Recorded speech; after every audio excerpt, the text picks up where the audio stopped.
తీన్మార్ వార్తల ద్వారా మనందరికీ పరిచయమైన శివజ్యోతి ఈ మధ్యలో తిరుపతికి వెళ్ళి క్యూ లైన్లో నిలబడి వీడియో రికార్డింగ్ చేసుకుంటూ మేము రిచెస్ట్ బిచ్చగాళ్ళం, మేము ప్రసాదం అడుక్కుంటున్నాం అనుకుంటూ వెక్కిలి నవ్వులు నవ్వుకుంటూ తీసిన వీడియో ఇప్పుడు ఎంతో వైరల్ అవుతుంది.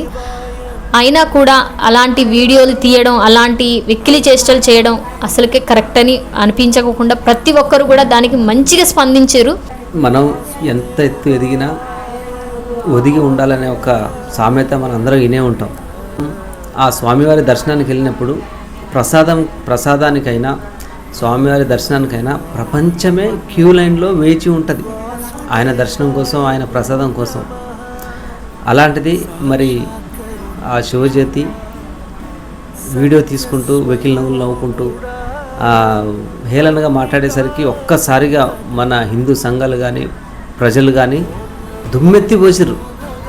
మళ్ళీ వెంటనే తన తప్పు తెలుసుకొని శివజ్యోతి నేను చేసింది మాత్రం తప్పు, వాస్తవం అని నా తరపు నుంచి, మా వాళ్ళ తరపు నుంచి, అందరి తరపు నుంచి నేను క్షమాపణ చెప్తున్నా, దయచేసి నన్ను క్షమించండి అని చెప్పేసి ఆమె వెంటనే రిప్లై ఇవ్వడం జరిగింది. అది చాలా మంచిది. ఎందుకంటే ఇప్పుడు ప్రజలు ఎలా ఉన్నారంటే చాలా ప్రతి ఒక్క పాయింట్ని పసిగడుతున్నారు.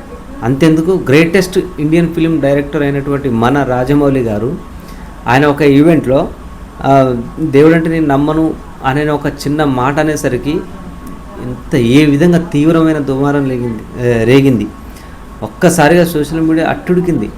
మీరు దేవునిపై సినిమాలు తీసుకుంటూ ఇలా మాట్లాడతారని చెప్పేసి. అంటే ఎవరైనా సరే, ఎవరు ఏ హోదాలో ఉన్నా, ఎవరు ఎటువంటి వర్క్ చేస్తున్నా కూడా మనం సనాతన సాంప్రదాయాలపైన, దేవీ దేవతలపైన ఎటువంటి మాటలు, ఇలాంటి తూలనాడే మాటలు మాట్లాడితే మాత్రం ప్రజలు ఎట్టి పరిస్థితుల్లో ఒప్పుకోవడం లేదు.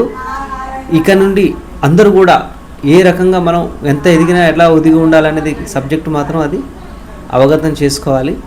కానీ సరే, ఇలాంటివి జరుగుతూనే ఉంటాయి. మనం తప్పు చేసినా కూడా వెంటనే తెలుసుకోవడం అయితే అది కంపల్సరీ మంచిది, అందరికీ మంచిది, మీకు మంచిది. ఇక ముందు కూడా ఇలాంటి ఎవరు కూడా చేయకుండా ఉండడానికి ఇలాంటి మనం వెంటనే రియాక్ట్ అవ్వడం వల్ల ఇక ముందు ఎవరైనా చేయాలంటే భయపడతారు. కాబట్టి ఆ విషయం చాలా చాలా ఇంపార్టెంట్. ప్రతి ఒక్కరు కూడా ఇది గ్రహించి వెంటనే దాన్ని ఖండించడం, మాట్లాడడం, ఇప్పుడు రాజమౌళి మాట్లాడిన విధానానికి కూడా మాట్లాడడం, ఇవన్నీ కూడా చాలా మంచిది. ఎందుకంటే మన దేవతల మీద ప్రతి ఒక్కరు ఏదో ఒక విమర్శ తీసుకురావడానికి, ఏదో ఒక మాట అనడానికి ముందుకు వస్తారు.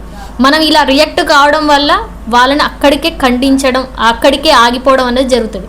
సో ప్రతి ఒక్కరు కూడా శివజ్యోతి రాజమౌళి చేసింది కరెక్టా రాంగా కామెంట్ అయితే చేయండి. అంతవరకు బాయ్.